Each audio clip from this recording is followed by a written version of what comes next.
Hello everyone, welcome to economics preparation.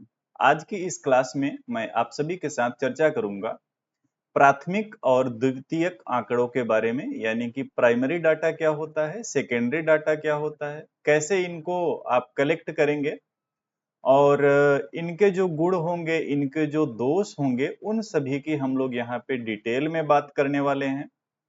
तो इस class में मैं आगे बढ़ूं उससे पहले एक बात आप ध्यान से समझिए कि जब आप इस क्लास को पढ़ें तो इस टाइम आप अपने माइंड में इमेजिन करें कि अभी जस्ट आप पोस्ट ग्रेजुएट हुए हैं और आप पीएचडी करना चाहते हैं। ठीक है, आप पीएचडी करने की ओर जा रहे हैं, यानी आप एक जो है शोध छात्र बनने वाले हैं, आप एक रिसर्च स्कॉलर बनने वाले हैं। तो देखो, जब आप पीएचडी करने जाते हैं तो आपका जो भी टॉपिक डिसाइड होता है उसमें कुछ बातें ध्यान में रखनी होती हैं। जैसे कि आपका जो रिसर्च का टॉपिक है वो प्राइमरी डाटा बेस्ड होगा या सेकेंडरी डाटा बेस्ड होगा, है ना। जैसे उदाहरण के लिए मैं एक टॉपिक आपको बता रहा हूं कि जैसे आप रिसर्च करना चाहते हैं किसी सरकारी योजना के बारे में, जैसे ले लिया मनरेगा योजना। तो आपका टॉपिक कुछ ऐसा हो सकता है ना, मनरेगा योजना, और उसका किसी एक जिले में आपने देख लिया कि मनरेगा योजना, और मनरेगा योजना का बलिया जिले के संदर्भ में विस्तृत विवेचन, या जो भी अपने तरीके से आप टॉपिक डिसाइड करते हैं। तो ये वो टॉपिक रहेगा जिसमें आप जो है क्या करेंगे, प्राइमरी डाटा कलेक्ट करेंगे, है ना। दूसरा ये हो सकता है कि आप कोई एक ऐसा टॉपिक डिसाइड करें जिसमें आपको प्राइमरी डाटा ना कलेक्ट करना पड़े, आपका सेकेंडरी डाटा बेस्ड पीएचडी हो, है ना। तो अपने दिमाग में आप थोड़ा सा ये इमेजिन करिएगा कि आप पीएचडी करने जा रहे हैं, तो आप और बेहतर तरीके से प्राइमरी और सेकेंडरी डाटा को समझ पाएंगे। ठीक है, क्या होता है प्राइमरी और सेकेंडरी डाटा। जब हम बात करते हैं प्राइमरी डाटा की, जिसे आप हिंदी में प्राथमिक समंक बोलते हैं, तो देखो ये एक ऐसा डाटा होगा जो अनुसंधान करता, अब ये अनुसंधान करता मतलब समझ लेना अच्छे से कि मैंने आपको बोल दिया ना आप पीएचडी करने जा रहे हो तो आप रिसर्चर हो गए, है ना। तो आप जो है क्या हो जाएंगे, अनुसंधान करता। तो आप पहली बार अगर शुरू से लेकर के अंतिम तक नए सिरे से डाटा को क्या कर रहे हैं, कलेक्ट कर रहे हैं, तो ये प्राइमरी डाटा होगा, है ना। ये क्या होगा, प्राइमरी डाटा होगा। अच्छा, क्यों कलेक्ट करेंगे भाई, इसके पीछे कुछ उद्देश्य होगा, किसी उद्देश्य के लिए कलेक्ट करेंगे, है ना। अब उद्देश्य क्या रहेगा, आपकी पीएचडी आपका उद्देश्य है। अपने रिसर्च के लिए आप जो डाटा पहली बार कलेक्ट करेंगे वो क्या हो जाएगा, प्राइमरी डाटा हो जाएगा। अब इसमें उदाहरण के रूप में आप कई तरीके से इसको समझ सकते हैं। जैसे कि देश में बाल श्रमिकों की स्थिति के बारे में आप पीएचडी करना चाह रहे हैं, उसके बारे में रिसर्च करना चाह रहे हैं, शिक्षा के अधिकार के बारे में, या मैंने कहा कि किसी एक आपने सरकारी योजना को ले लिया और देखा कि उस योजना के आने के बाद किसी एक जिले के संदर्भ में आपने देख लिया कि श्रमिकों की स्थिति में क्या परिवर्तन आया है। तो अगर अनुसंधानकर्ता के द्वारा, यानी आप अगर रिसर्चर हैं, आपके द्वारा नए सिरे से मौलिक समंकों का संकलन किया जाएगा, तो ऐसे समंक क्या होंगे, प्राइमरी डाटा होंगे, प्राथमिक समंक होंगे। बहुत आसान है, ये सभी को पता होगा। सेकेंडरी डाटा क्या होता है, सेकेंडरी डाटा ये होता है कि पहले से ही किसी ने उसको एकत्रित किया है और आप उसका प्रयोग करें, है ना। जैसे कि आईएमएफ के द्वारा वर्ल्ड इकोनॉमिक आउटलुक, आईएमएफ के द्वारा वर्ल्ड इकोनॉमिक आउटलुक रिपोर्ट आती है, उसका प्रयोग कर लें। आरबीआई के द्वारा जो रिपोर्ट आती है उसका प्रयोग कर लें। एसआरएस बुलेटिन के जो डाटा आते हैं उसका प्रयोग आपने अपने पीएचडी में कर लिया। नेशनल फैमिली हेल्थ सर्वेक्षण का जो रिपोर्ट आता है उसका डाटा आपने अपने पीएचडी में प्रयोग कर लिया। ठीक है, पीएलएफएस रिपोर्ट जिसमें बेरोजगारी के बारे में जानकारी होती है, उसका डाटा आपने अपने रिसर्च में प्रयोग कर लिया। तो ऐसे डाटा जो पहले से किसी व्यक्ति या संस्था के द्वारा किसी उद्देश्य के लिए एकत्रित किए गए हों, अनुसंधानकर्ता के द्वारा केवल क्या किया जाए, उनका प्रयोग किया जाए। मैंने बहुत सारे एग्जाम्पल आपको बताए। तो ये जो तरीका होगा इसी को कहा जाएगा द्वितीयक तरीका, या सेकेंडरी डाटा कहा जाएगा। ठीक है ना, सेकेंडरी डाटा, किसी ने पहले से उस डाटा को कलेक्ट किया है आप अपने कार्य के लिए उसका क्या कर रहे हो, प्रयोग कर रहे हो। ये क्या हो जाएगा, आपका सेकेंडरी डाटा हो जाएगा। बहुत आसान चीज है, सभी को पता होगा। अब अगर हम बात करें कि इसमें प्रमुख अंतर क्या हो सकता है, तो देखो, अगर आप आंख बंद करके सोचेंगे तो आप भी समझ जाएंगे कि इसमें प्रमुख अंतर क्या है। और असल में इसमें जो प्रमुख अंतर है वो इसकी प्रकृति का नहीं है, बल्कि अवस्थाओं का है, सापेक्षता का है। जैसे ऐसे समझो ना कि किसी संस्था के द्वारा पहली बार जो डाटा कलेक्ट किया जाएगा, तो कहीं ना कहीं उस संस्था के लिए तो प्राइमरी डाटा रहेगा, लेकिन बाद में यही डाटा अगर आप प्रयोग करते हो तो आपके लिए सेकेंडरी डाटा हो गया, है ना। तो एक ही डाटा किसी के लिए प्राइमरी डाटा होगा, किसी के लिए सेकेंडरी डाटा होगा। पहली बार जो इसका कलेक्शन करेगा उसके लिए प्राइमरी डाटा रहेगा, और कोई और इस डाटा का जब प्रयोग करेगा उसके लिए सेकेंडरी डाटा हो जाएगा। ठीक है, जैसे मैंने कहा, अभी देखो जनगणना हो रही है ना। अब जनगणना में आप देखोगे कि जो अलग अलग संगणक जाकर के डाटा कलेक्ट कर रहे हैं, तो वो तो प्राइमरी डाटा है। लेकिन वही जनगणना के आंकड़े जब आप अपनी पीएचडी में प्रयोग करोगे तो आपके लिए वो सेकेंडरी डाटा हो जाएगा। ठीक है ना, ये हो गया। तो अब कुछ बातें हैं जिन पे थोड़ा सा आप ध्यान दे सकते हैं। जैसे कि जो प्राइमरी डाटा रहेगा वो हमेशा क्या रहेगा, मौलिक रहेगा और नया रहेगा, है ना। विभिन्न सांख्यिकी रीतियों के लिए ये एक कच्चे माल की तरह होते हैं, रॉ मटेरियल की तरह होते हैं। लेकिन जो सेकेंडरी डाटा है ये एक बार प्रयोग हो चुका है, तो इसको आप नया तो कहेंगे नहीं, है ना। इसको ऐसे कह सकते हैं कि सांख्यिकी रीतियों के लिए ये निर्मित माल की तरह होते हैं, पहले से बना हुआ है। ठीक है। प्राइमरी डाटा जो होगा उसको अनुसंधानकर्ता द्वारा विभिन्न व्यक्तियों से संपूर्ण क्षेत्र या समग्र में से प्राथमिक रीति द्वारा एकत्रित किए जाएंगे। द्वितीयक डाटा अन्य व्यक्तियों या संस्थाओं द्वारा पूर्व में संकलित होते हैं। बिल्कुल आप समझ सकते हैं भाई, आईएमएफ की जो वर्ल्ड इकोनॉमिक आउटलुक रिपोर्ट आ रही है, अब आपको थोड़ी ना पता है कि उसको किसने कलेक्ट किया है। बस आपको इतना पता है कि आईएमएफ के द्वारा वो जारी की गई है, और हमको अगर जरूरत हो तो हम उस डाटा का अपने रिसर्च में प्रयोग करेंगे। प्राथमिक डाटा जो होगा ये सदैव अनुसंधान के उद्देश्य के अनुकूल होते हैं, है ना। इसमें बहुत ज्यादा संशोधन करना, बहुत ज्यादा इसको क्रॉस चेक करना, इन सब की जरूरत नहीं होती है, क्योंकि भाई ये प्रॉपर एक रिसर्च के लिए एक उद्देश्य के साथ कलेक्ट किए जाते हैं। लेकिन जब हम सेकेंडरी डाटा की बात करते हैं तो इसमें संशोधन भी करना पड़ सकता है, जांच पड़ताल भी करनी पड़ेगी, शुद्धता की जांच भी करनी पड़ेगी। क्यों? क्योंकि ये किसी और के द्वारा एकत्रित किया गया था, है ना। अब जैसे उदाहरण के लिए जनगणना को आप ले लो। जनगणना की रिपोर्ट अगर आप अपने पीएचडी में प्रयोग करना चाहते हो तो आपके लिए सेकेंडरी डाटा रहेगा। लेकिन ऐसा तो है नहीं कि जनगणना की पूरी रिपोर्ट ही आप अपने पीएचडी में शामिल करोगे। भाई आपको जो जरूरत होगी उसको देखोगे, खोजोगे, जांच करोगे, उसके बाद प्रयोग करोगे। आसान है अंतर समझना। अब हम लोग बात करते हैं कि कैसे आप जो है प्राइमरी डाटा को कलेक्ट करोगे। इसके लिए कुछ विधियां हैं, जैसे कि प्रत्यक्ष व्यक्तिगत अनुसंधान, अप्रत्यक्ष मौखिक अनुसंधान, संवाददाताओं से सूचनाओं की प्राप्ति, सूचकों द्वारा अनुसूचियां भरवा करके सूचना प्राप्ति, प्रगणकों द्वारा सूचना प्राप्ति। 5 विधियां हैं जिनके माध्यम से प्राइमरी डाटा का कलेक्शन किया जाता है। पहली विधि के बारे में बात करते हैं। पहली विधि है डायरेक्ट पर्सनल इन्वेस्टिगेशन। इसमें क्या होता है? इसमें होता है अनुसंधानकर्ता, यानी आप इमेजिन करना कि आप ही हो अनुसंधानकर्ता। अब आप ऐसा काम कर रहे हो कि जैसे आपने मनरेगा योजना को लिया है, अपने जिले के संदर्भ में ले लिया है कि उस योजना के आने के बाद जो है गांव में रहने वाले श्रमिकों के जीवन स्तर में क्या परिवर्तन देखने को मिलेगा। तो आप क्या करोगे, आप पहले तो ये देखोगे कि भाई मनरेगा के तहत किसको किसको जो है रोजगार मिला हुआ है या कौन कौन उसमें रजिस्टर्ड हैं।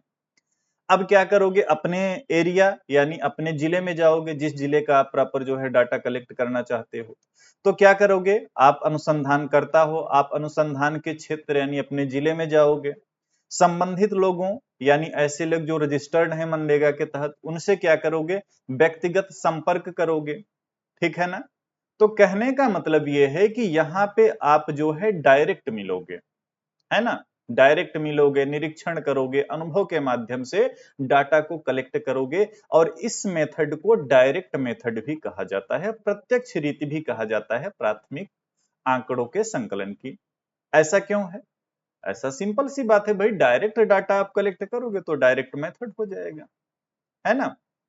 तो इसे आप व्यक्तिगत अनुसंधान भी कह सकते हो, प्रत्यक्ष व्यक्तिगत अनुसंधान भी कह सकते हो, डायरेक्ट मेथड भी कह सकते हो।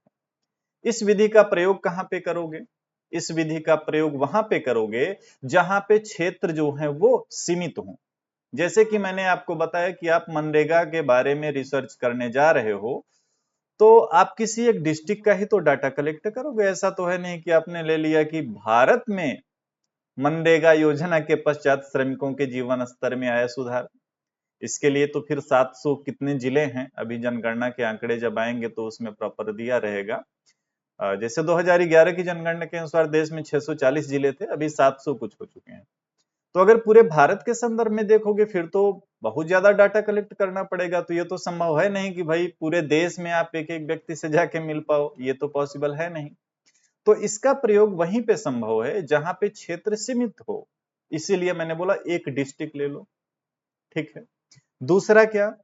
दूसरा, इस विधि का प्रयोग तब किया जाएगा जब डाटा में मौलिकता देखनी हो, शुद्धता रखनी हो, गोपनीयता रखनी हो, है ना, ये भी ध्यान रखना। तीसरा, जब अनुसंधान योजना की सूक्ष्मता के लिए अनुसंधानकर्ता के व्यक्तिगत अनुभव, है ना, तीक्ष्ण बुद्धि व सतत निरीक्षण की जरूरत होती है, तब भी इसका प्रयोग।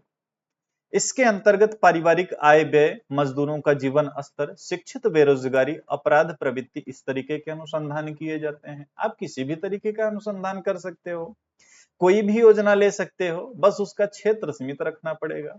क्योंकि ऐसा तो संभव है नहीं कि आप 5 लाख, 1 करोड़, 10 करोड़ लोगों से डायरेक्ट जाके मिल करके उनसे सवाल कर पाओ, ये तो पॉसिबल है नहीं।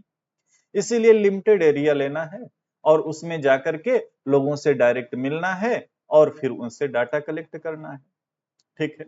इसमें यह भी माना जाता है कि ऐसे में समंकों को अगर गोपनीय रखना है तो भी इस विधि का प्रयोग करेंगे। अब इसके कुछ गुण भी होंगे भाई, ये अगर रीति है, ये मेथड है, तो इसके गुण भी होंगे। सबसे अच्छी बात यह है कि शुद्धता, है ना। इस माध्यम से जो भी डाटा कलेक्ट किए जाएंगे वो काफी हद तक मौलिक होंगे, शुद्ध होंगे। क्यों? क्योंकि आप खुद जा रहे हो ना डाटा कलेक्ट करने, अन्य पे तो आप विश्वास नहीं कर सकते हो, लेकिन खुद पे तो विश्वास करोगे ना। इसलिए इस माध्यम के द्वारा जो भी डाटा कलेक्ट किया जाएगा वो काफी मौलिक होगा और शुद्ध होगा, मौलिक और शुद्ध आंकड़े प्राप्त होंगे।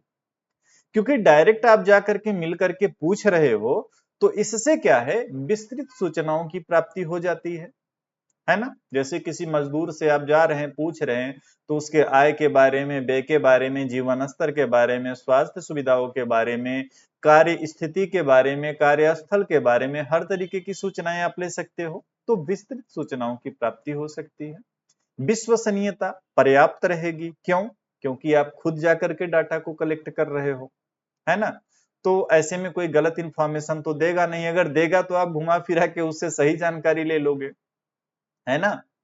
तो ये विश्वसनीय आंकड़े होंगे। जैसे मनरेगा मजदूर बोला कि भाई हमको मजदूरी 50 रुपए मिलती है प्रतिदिन, आप कहोगे ना ये तो गलत बोल रहा है, तो घुमा फिरा के पूछोगे, वो सही बात बता देगा। तो अगर आप डायरेक्ट जाके मिलते हो ना, तो जो डाटा कलेक्ट होगा वो विश्वसनीय रहेगा। लोचशीलता या लचकशीलता, लोचशीलता, लोचशीलता का मतलब क्या हुआ कि आप जो भी डाटा कलेक्ट कर रहे हो, प्रश्नों में अपने संशोधन कर सकते हो, जिस तरीके से मन हो घुमा फिरा के पूछो, कोई दिक्कत नहीं है। सार्थकता, इस प्रणाली में सूचना देने वालों से अनुसंधान करता स्वयं संपर्क स्थापित करेगा। जैसे मन बोला आप जा रहे हो फील्ड में, सर्वे कर रहे हो, मिल रहे हो लोगों से, तो ये जो है समंकों की सार्थकता को बढ़ाएंगे। ये हो गया। दोष भी होंगे। दोष क्या होंगे? सीमित क्षेत्र, सीमित क्षेत्र। अब देखो, जो भी डाटा कलेक्शन का कार्य होता है, अगर वो लिमिटेड एरिया में किया जा रहा है और उसके बाद जो उससे निष्कर्ष आ रहे हैं, तो जरूरी नहीं है कि वो बहुत हद तक विश्वसनीय हो या बहुत बेहतर निष्कर्ष दे सके, है ना। तो इसलिए सीमित क्षेत्र होने की वजह से माना गया कि इस विधि के कुछ दोष भी हैं, जैसे सीमित अपव्यय, क्योंकि डायरेक्ट जाके सबसे मिल रहे हो, समय भी जाएगा, धन भी जाएगा, श्रम भी जाएगा। पक्षपात, भाई आप डायरेक्ट जाके मिल रहे हो तो जो आपका दिमाग कहेगा उस तरीके का क्वेश्चन पूछोगे। तो ये अनुसंधान के व्यक्तिगत द्वेषों से संबंधित भी हो सकता है ना। पक्षपात, भ्रामक निष्कर्ष, क्योंकि सीमित क्षेत्र है इसलिए भ्रामक निष्कर्ष। एक जिले में मनरेगा योजना के आधार पे आप पूरे देश का निष्कर्ष तो दे नहीं सकते हो, या कोई अनुमान भी नहीं लगा सकता है। तो कहीं ना कहीं क्षेत्र सीमित होने के कारण इसके निष्कर्ष भ्रामक हो सकते हैं। दूसरी विधि आती है इनडायरेक्ट ओरल इन्वेस्टिगेशन। डायरेक्ट में तो आप जाके खुद जो है श्रमिकों से मिल लेते थे। इनडायरेक्ट में क्या है, इनडायरेक्ट में आप जो है श्रमिकों से पूछताछ नहीं करोगे। आप क्या करोगे, जैसे उदाहरण के लिए मैंने कहा एक फैक्ट्री के श्रमिकों के बारे में आपको डाटा कलेक्ट करना है, तो आप एक एक श्रमिक से नहीं मिलोगे। आप सीधे क्या करोगे, उस फैक्ट्री का जो मालिक है या उस फैक्ट्री में जो श्रम संघ है उनसे मिलोगे, उनसे क्वेश्चंस पूछोगे, उनसे जानकारी लोगे। किसके बारे में लोगे, मजदूरों के बारे में लोगे। तो ये अप्रत्यक्ष विधि भी कही जाती है। क्यों कही जाती है, क्योंकि डायरेक्ट आप उससे नहीं मिल रहे हो जिसके बारे में डाटा कलेक्ट करना है, आप किसी और से मिल रहे हो, उसके मालिक से मिल रहे हो। अब वो मालिक जो चीजें बताएगा जरूरी तो है नहीं कि वो बिल्कुल सही बताएगा। ठीक है, अच्छा ये तो हो गया। कहाँ पे इस विधि का प्रयोग करोगे, जब अनुसंधान क्षेत्र बहुत व्यापक हो। जैसे एक फैक्ट्री में आपको मजदूरों के संदर्भ में डाटा कलेक्ट करना है, पता चला उस फैक्ट्री में 5000 मजदूर हैं। अब 5000 व्यक्तियों से फेस टू फेस मिलना तो पॉसिबल रहेगा नहीं। तो आप क्या कर रहे हो, फैक्ट्री के मालिक से मिल रहे हो, जो भी आपके क्वेश्चन से पूछ ले रहे हो, श्रम संघ से मिलके पूछ ले रहे हो। तो अगर क्षेत्र बहुत बड़ा है, व्यापक है, तो डायरेक्ट डायरेक्ट मिलना संभव होता नहीं, इसलिए अप्रत्यक्ष विधि का प्रयोग किया जाता है। दूसरा, जैसे सूचना देने वाले व्यक्ति से अगर व्यक्तिगत संपर्क ना हो तो भी इस विधि का प्रयोग कर सकते हो। तीसरा, जब संबंधित व्यक्तियों से प्रश्न या बात करना उचित न लगता हो, भाई आपको ये लग रहा हो कि हम श्रमिकों से बात करेंगे तो सही जानकारी नहीं देगा, तो आप उससे बात ही न करके उसके मालिक से बात कर लो। तीसरा, इस रीति का प्रयोग सरकारी स्तर पे नियुक्त समितियों या आयोगों के द्वारा किया जाता है। ठीक है, समझ गए होंगे। इस रीति के गुण क्या होंगे, एक तो ये है कि भाई मितव्ययिता। मितव्ययिता मतलब क्या, कम खर्चीली। कैसे, भाई आप डायरेक्ट सभी लोगों से मिल नहीं रहे हो, लिमिटेड लोगों से मिल रहे हो, तो आपका समय भी कम लगेगा, पैसा भी यानी धन भी कम लगेगा और श्रम भी कम लगेगा। कार्य शीघ्रता से हो जाएगा, है ना, ज्यादा प्रॉब्लम नहीं फेस करनी पड़ेगी। विशेषज्ञों की सम्मति, इसमें क्या होगा, अनुसंधान विषय पर विशेषज्ञों की राय एवं सुझाव प्राप्त हो जाते हैं। ठीक है, निष्पक्षता, इस रीति से प्राप्त डाटा जो होगा वो अनुसंधानकर्ता के व्यक्तिगत द्वेष के कारण प्रभावित नहीं होगा। विस्तृत क्षेत्र, इस तरीके में आप एक विस्तृत क्षेत्र ले सकते हो, और जब आप एक विस्तृत क्षेत्र यानी बड़े एरिया में कोई भी रिसर्च करोगे, उससे जो डाटा आएंगे, है ना, तो हो सकता है कि आपका निष्कर्ष ज्यादा बेहतर आए। सरल और सुविधाजनक, यह विधि सरल हो जाएगी क्योंकि ज्यादा लोगों से आपको मिलना ही नहीं है ना। दोष क्या है, अशुद्ध परिणाम। अशुद्ध परिणाम कैसे आएगा, अशुद्ध परिणाम इसलिए आएगा कि भाई आप डाटा कलेक्ट तो करने जा रहे हो, किसका, श्रमिकों का, है ना, श्रमिकों का, लेकिन आप श्रमिकों से बात ही नहीं कर रहे हो। आप बात किससे कर रहे हो, मिल का या फैक्ट्री का जो मालिक है, श्रमिक संघ है। अब फैक्ट्री का मालिक थोड़ी नहीं ये कहेगा कि हमारे यहाँ काम करने वाले श्रमिकों को क्या क्या प्रॉब्लम फेस करनी पड़ रही है, क्या है कैसे, वो तो सब यही बोलेगा सब चंगा है, सब अच्छा है। तो इस वजह से यहाँ पे अशुद्ध परिणाम भी देखने को मिलते हैं। शुद्धता की संभावना क्या हो जाती है, कम हो जाती है।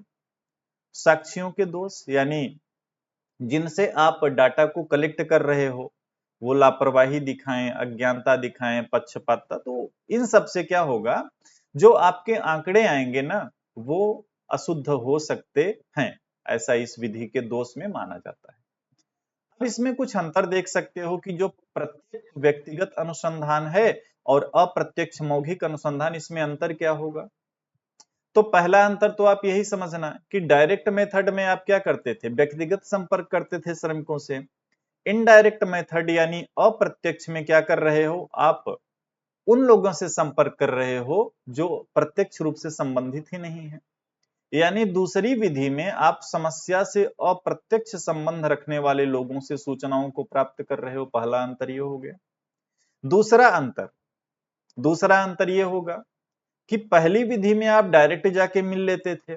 दूसरी विधि में एक ये भी संभावना है कि प्रगणकों द्वारा मौखिक पूछताछ से भी सूचना आप ले सकते हो। तीसरा, पहली विधि में अनुसंधान क्षेत्र सीमित होता था, आप भाई एक जिले में लोगों का डाटा कलेक्ट कर सकते हो। लेकिन दूसरी विधि में अनुसंधान क्षेत्र काफी व्यापक हो जाता है। पहली विधि अनुसंधानकर्ता के द्वारा अपनाई जाएगी, दूसरी विधि कौन अपनाएगा, सरकारी समिति अपनाएंगी, ठीक है, सरकारी आयोग अपनाएंगे। ओके, पहली विधि में समय, धन व परिश्रम का अधिक व्यय होगा, दूसरी विधि में इनकी बचत होगी। क्लियर है ये? यहां तक कोई डाउट नहीं आना चाहिए आपको, ठीक है। एक बार आप कमेंट करके बताना अगर किसी भी प्रकार का आपका प्रश्न यहां से बन रहा हो या कोई डाउट अगर आपको आ रहा हो तो, ठीक है ना। अच्छा, यहाँ पे एक पॉइंट आपके माइंड में आ सकता है, वो क्या, जैसे मैंने बताया कि दूसरी विधि प्रायः सरकारी समितियों और आयोगों के द्वारा अपनाई जाती है। तो क्या ऐसा है क्या कि आप अगर किसी टॉपिक पे रिसर्च कर रहे हो तो आप जो है खुद डाटा जाके वहां से नहीं मिल सकते हो? ऐसा बिल्कुल नहीं। अगर आप जो है श्रमिकों के बारे में अध्ययन करना चाहते हैं अपने पीएचडी में, तो आप फैक्ट्री में खुद भी जाके मिल सकते हैं। थोड़ी देर पहले मैंने जैसे आपसे बताया, आप फैक्ट्री में जाएंगे, वहां के मालिक से मिलेंगे, वहां के श्रमिक संघ से मिलेंगे, इस तरीके के जिम्मेदार लोगों से मिलके आप डाटा कलेक्ट कर सकते हैं। या सरकार अगर किसी विशेष श्रमिकों के बारे में डाटा कलेक्ट करवाना चाहती है तो भी वो इस तरीके के प्रयोग करेगी। तो दोनों स्थितियां संभव हैं। आप खुद की पीएचडी के लिए भी ये तरीका अपना सकते हो, या सरकारी समितियां, सरकारी आयोगों के द्वारा भी ये तरीका अपनाया जाता है। कौन सा तरीका? अप्रत्यक्ष मौखिक अनुसंधान। ठीक है, आगे बढ़ते हैं। तीसरा जो तरीका रहेगा प्राइमरी डाटा को कलेक्ट करने का, वो रहेगा संवाददाताओं से सूचना प्राप्ति। इसमें क्या होगा, इस विधि में अनुसंधानकर्ता के द्वारा यानी आपके द्वारा विभिन्न स्थानों पर स्थानीय व्यक्ति या संवाददाता नियुक्त कर दिए जाते हैं। जैसे आप रिसर्च करना चाहते हो नक्सलवाद पे, है ना, तो अब आप खुद तो जो है छत्तीसगढ़, उड़ीसा, झारखंड इधर तो जाओगे नहीं। आप ये कर सकते हो कि वहां का जो स्थानीय व्यक्ति हो, संवाददाता हो, उससे आप संपर्क स्थापित करो, उसको बीच बीच में सूचनाएं भेजते रहो, और उसके द्वारा जो आपको डाटा उपलब्ध कराया जाए उनको आप अपने रिसर्च में प्रयोग करो। इसमें थोड़ा सा ये होता है ना कि अशुद्धियों की संभावना आ जाती है ना, ठीक है। अच्छा, इस रीति का प्रयोग प्रायः समाचार पत्र करते हैं, पत्रिकाएं, आकाशवाणी, मीडिया, इन सब के द्वारा किया जाता है। सरकार भी विभिन्न वस्तुओं की थोक मंडियों से बाजार भाव ज्ञात करने, फसल आदि का पूर्वानुमान लगाने में इसका प्रयोग करती है। तो एक ये इंपॉर्टेंट पॉइंट हो सकते हैं कि भाई संवाददाताओं से सूचना प्राप्ति का प्रयोग कौन करेगा, कैसे करेगा। अच्छा, इस रीति का प्रयोग ऐसे अनुसंधानों के लिए किया जाएगा जिसमें शुद्धता की कम जरूरत होती है। गुण क्या होंगे, मितव्ययी रहेगी। क्यों मितव्ययी रहेगी? क्योंकि डायरेक्ट सबसे मिलना नहीं रहेगा। समय की बचत होगी, धन की बचत होगी, परिश्रम की बचत होगी। कार्य जो हैं वो शीघ्र रूप से संपन्न हो जाएंगे, यानी सूचना शीघ्रता से और कम खर्च में प्राप्त हो जाती है। और इस रीति के प्रयोग से दूर दराज के स्थानों से भी शीघ्र सूचनाएं मिल, जैसे मैंने आपको बोला, आप बैठे हो कहाँ पे, आप बैठे हो गोरखपुर में, आपको इंफॉर्मेशन चाहिए छत्तीसगढ़ राज्य में, झारखंड राज्य में, तो दूर दराज के स्थानों से भी शीघ्र सूचनाएं मिल जाती हैं। दूसरी बात, इस माध्यम से व्यापक क्षेत्रों के आंकड़ों को भी आप एकत्रित कर सकते हैं। यानी इस तरीके के माध्यम से व्यापक क्षेत्रों से डाटा कलेक्शन किया जाता है। दोष क्या होंगे? शुद्धता व मौलिकता की कमी होगी, है ना, क्योंकि यहाँ पे अनुमानों को अधिक महत्व दिया जाता है, मौसम के अनुमान, है ना, आप समझते हैं। एक रूपता का अभाव रहेगा। क्यों?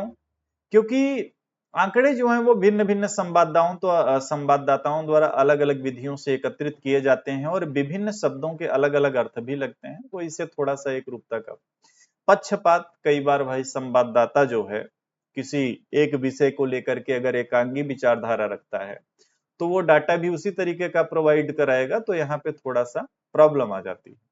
कई बार ऐसा होता है कि संवाददाता सूचना भेजने में काफी टाइम लगा देता है, तो ये भी फिर अर्थहीन हो जाता है। अब इसमें जो अगला है वो है सूचकों द्वारा अनुसूचियां भरवा करके सूचनाएं प्राप्त करना। Information through schedule to be filled by informants. ठीक है, इस विधि का जो अधिक प्रचलन है वो किस नाम से है, वो है डाक प्रश्नावली प्रणाली, है ना, मेल्ड क्वेश्चनायर मेथड। इसमें क्या होता है, इसमें जो अनुसंधान करता रहेगा, जैसे आप हो गए, आप क्या करोगे, संबंधित प्रश्नों की एक सूची बनाओगे, है ना, जिसे क्वेश्चनायर बोला जाता है, क्वेश्चनायर प्रश्नावली, है ना। फिर क्या करोगे, इस सूची की प्रतियां जो हैं वो डाक के द्वारा सूचना देने वालों के पास आप भेजोगे। वो क्या करेंगे, निश्चित तिथि तक इसमें जो भी आपने क्वेश्चन पूछा हुआ है उसको भर करके लौटा देंगे। ठीक है, यहाँ पे आप रिक्वेस्ट भी करोगे कि भाई साहब जो भी आप सूचना देना वो सच सच देना, गलत ना देना। तो एक अनुरोध पत्र भी संलग्न रखोगे। जांच का उद्देश्य भी स्पष्ट रहेगा। सूचना को गुप्त रखने का आश्वासन भी दिया जाएगा। कब ऐसे डाटा को कलेक्ट किया जाएगा, तब किया जाएगा जब सूचना देने वाले शिक्षित लोग रहें। जैसे आजकल आप देखो ना, गूगल फॉर्म, गूगल फॉर्म आप प्राय देखते होंगे कि अक्सर जो है आपके साथी लोग जो रिसर्च वगैरह करते हैं तो ऐसे वो अपना एक क्वेश्चनायर बनाते हैं गूगल फॉर्म की सहायता से और आप तक भेजते हैं कि भाई ये हमको जानकारी चाहिए, आप अपने तरीके से जो है फिल करके सबमिट कर दो। तो ये भी कहीं ना कहीं जो है इसी विधि के तहत आएगा, है ना।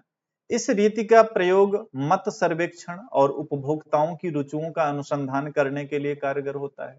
जैसे आपका कोई साथी एमबीए कर रहा है, मार्केटिंग में एमबीए कर रहा है, किसी एक प्रोडक्ट के बारे में वो क्वेश्चनायर तैयार करता है, आपको और आप जैसे अन्य लोगों को वो फॉरवर्ड करता है।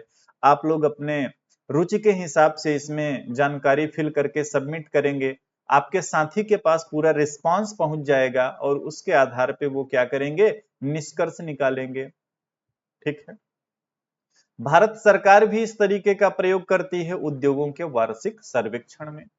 ठीक है, आगे बढ़ते हैं।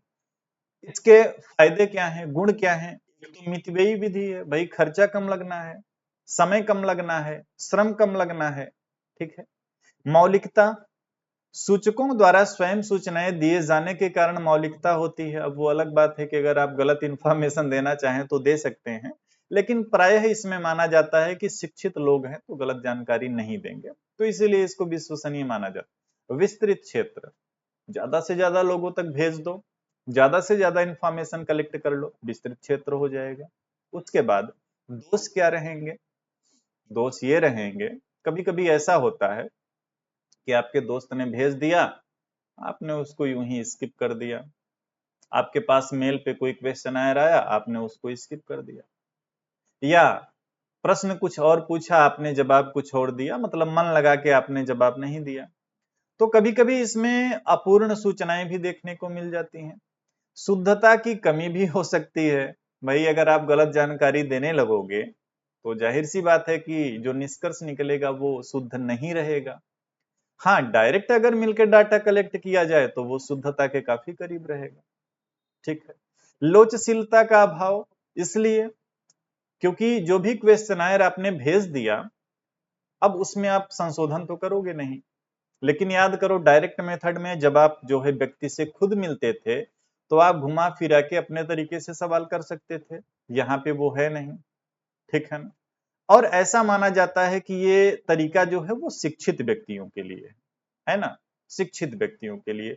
तो इसको ये भी कह सकते हो कि लिमिट में भी है। ठीक है, फिर लास्ट जो है पांचवा तरीका जो है वो है प्रगणकों द्वारा सूचनाओं की प्राप्ति। इसमें क्या होता है, इसमें होता है देखो, सूचकों द्वारा अनुसूचियां भरवा कर मंगाने से अनेक कठिनाइयां होती हैं, जो अभी मैंने आपको बताया चौथा वाला प्रकार कि उसमें कई कठिनाइयां होती हैं। जैसे कि सूचनाएं अपूर्ण हो सकती हैं, अपर्याप्त हो सकती हैं, अशुद्ध हो सकती हैं। तो इन तरीकों को दूर करने के लिए कौन सा तरीका अपनाया गया कि भाई प्रगणकों द्वारा सूचना प्राप्ति करा लेते हैं, इंफॉर्मेशन थ्रू इन्यूमिनेटर्स। इसमें क्या होगा, इसमें जो भी आप क्वेश्चनर तैयार करोगे उसको डाक द्वारा न भेज करके, गूगल फॉर्म द्वारा न भेज करके प्रगणक नियुक्त कर देते हो, और वो प्रगणक घर घर जाकर के सूचकों से पूछताछ करके स्वयं अनुसूचियां भरते हैं। जैसे कि जनगणना, जनगणना में प्रगणक नियुक्त किए जाएंगे, वो घर घर जाएंगे और वहां से क्वेश्चन पूछेंगे, भरेंगे। ये तरीका हो गया। अच्छा, दो तरीका, चौथा जो आपने देखा और पांचवा, इन दोनों में एक समानता यह है कि अनुसूचियों के प्रश्न के उत्तर स्वयं सूचकों से प्राप्त किए जाते हैं।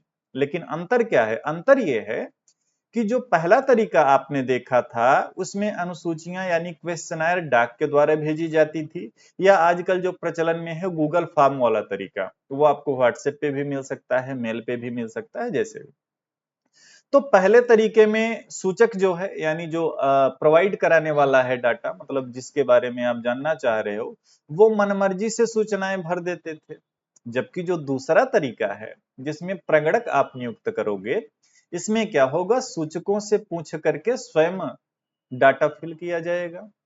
जनगणना वाले लोग आपके घर गए होंगे, जाने वाले होंगे, या वो जाएंगे तो ऐसा तो है नहीं कि आपको क्वेश्चनर पकड़ा देंगे, बोलेंगे भाई साहब इसमें संबंधित जानकारी भर दो, फिर तो आपके मन में जो आएगा वो भर दोगे, ऐसा तो है नहीं।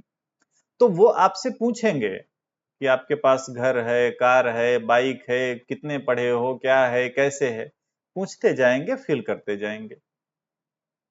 ठीक है।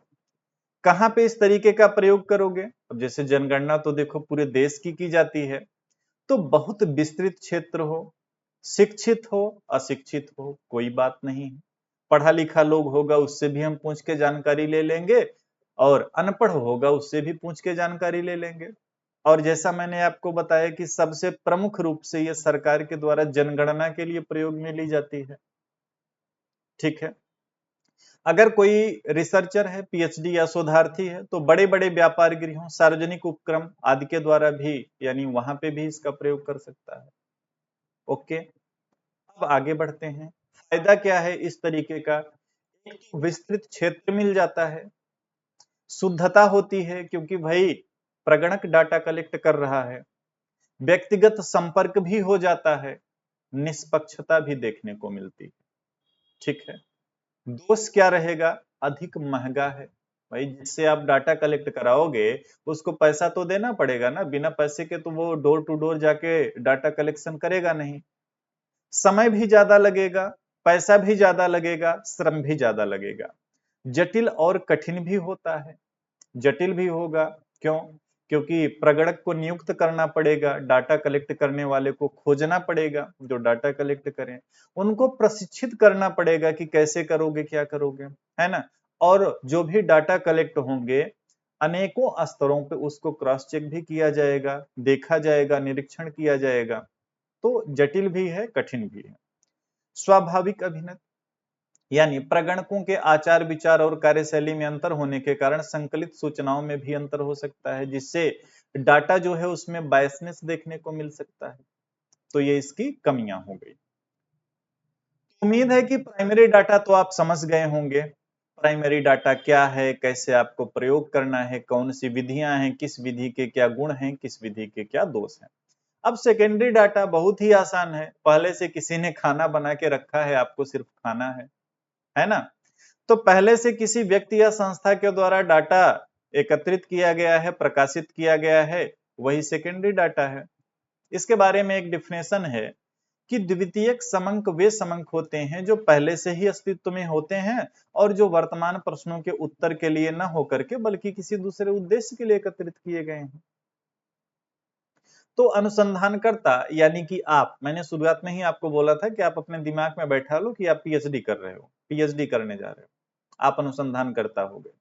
आप खुद इन डाटा को कलेक्ट नहीं करोगे, ठीक है, बल्कि पहले से जिस संस्था के द्वारा ये डाटा कलेक्ट किए गए हैं उनका आप प्रयोग करोगे, आपके लिए सेकेंडरी डाटा हो गया।